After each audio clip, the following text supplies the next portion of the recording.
ઉનાળો એટલે જાત જાતના અઠાણા બનાવવાની ઋતુ.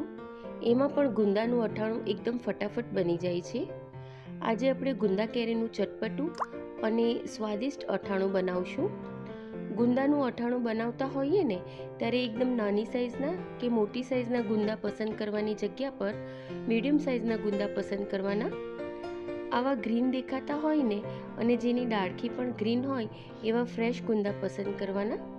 મેં લગભગ 200 ગ્રામ ગુંદા અને 150થી 200 ગ્રામ જેટલી કેરીનો યુઝ કરેલો છે. ગુંદાને સારી રીતે ધોઈને લૂછી કાઢવાના અને ડીચા પરથી આ રીતે છૂટા પાડવાના. હવે એક ગુંદું લઈને આ રીતે દસ્તાની મદદથી પ્રેસ કરવાનું અને અંદર જે બી હોય ને એ કાઢી નાખવાનો. બીજી રીતે જોઈએ તો ગુંદાને હથેળીથી થોડું પ્રેસ કરવાનું. એ રીતે પણ તમે બી કાઢી શકો. બંને રીત ઇઝી છે.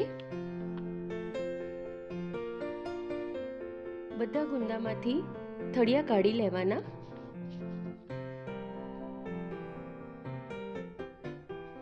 ગુંદાની પ્રકૃતિ ચીકાશવાળી છે. એ ચીકાશને દૂર કરવા માટે આપણે મીઠાનો યુઝ કરીશું.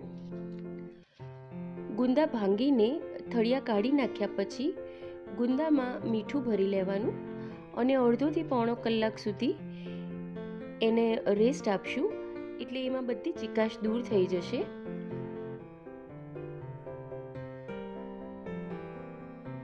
ગુંદાને અડધોથી પોણો કલાક સાઈડ પર રાખીએ.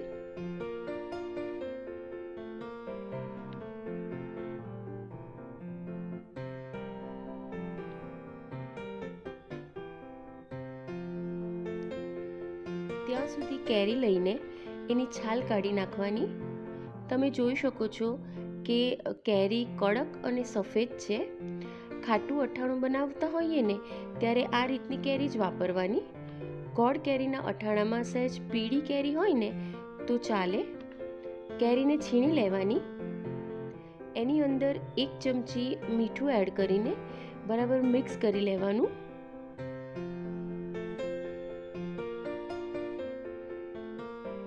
અને થોડીક વાર માટે રેસ્ટ આપીશું. હવે ગુંદાને અને કેરીના છીણને સાઈડ પર મૂકીશું. હવે અઠાણા માટેનો મસાલો રેડી કરીશું. મેં રામદેવના અઠાણાનો જે રેડી મસાલો આવે છે ને એનો યુઝ કરેલો છે.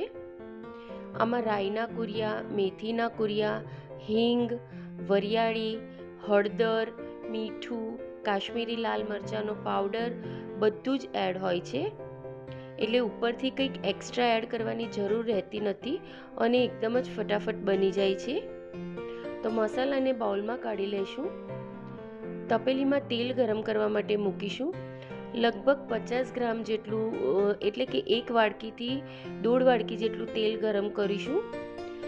તેલ ગરમ થઈ જાય એટલે મસાલામાં આ રીતે થોડું રેડશું અને સારી રીતે મિક્સ કરી દેવાનું. જોતા જ તમને લાગે છે ને કે લાલ ચટાકેદાર મસાલો રેડી થયો છે.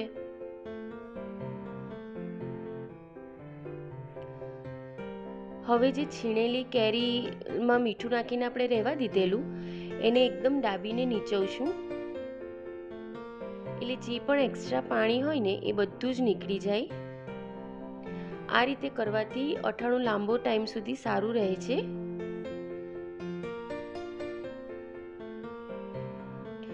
કેરીમાંથી પાણી કાઢી લીધા પછી આ કેરીની છીણને જે અઠાણાનો મસાલો આપણે રેડી કરેલો ને એમાં મિક્સ કરીશું.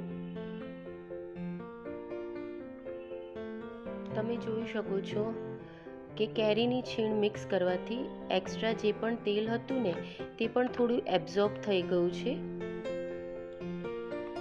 હવે જે ગુંદાને મીઠામાં રેસ્ટ કરવા માટે મૂકેલા ને એને જોઈ લઈશું.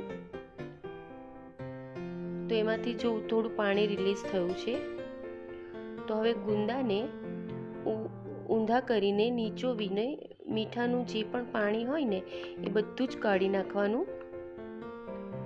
એટલે એની સાથે સાથે ગુંદાની ચીકાશ પણ દૂર થઈ જશે.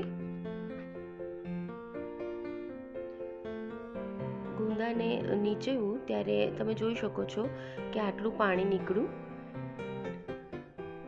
હવે એક ગુંદાને લઈને ગુંદામાં છીણેલી કેરીનું સ્ટફિંગ કરીશું. હાથથી મસાલો દાબીને ભરીશું, જેથી જ્યારે ગુંદા ખાવામાં આવે ને તો સરસ લાગે. આ રીતે બધો જ મસાલો ગુંદામાં સ્ટફિંગ કરી દઈશું અને સાઈડ પર મૂકીશું.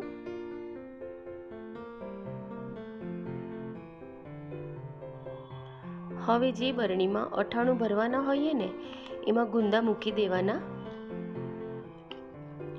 અને જે મસાલો વધ્યો હોય ને એ પણ બરણીમાં નાખી દઈશું.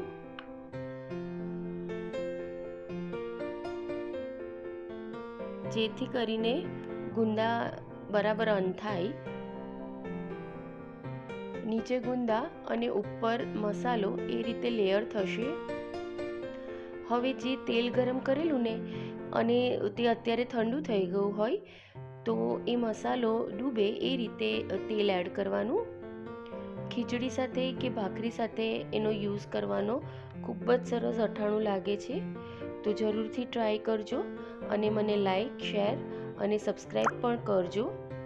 Till then, bye bye.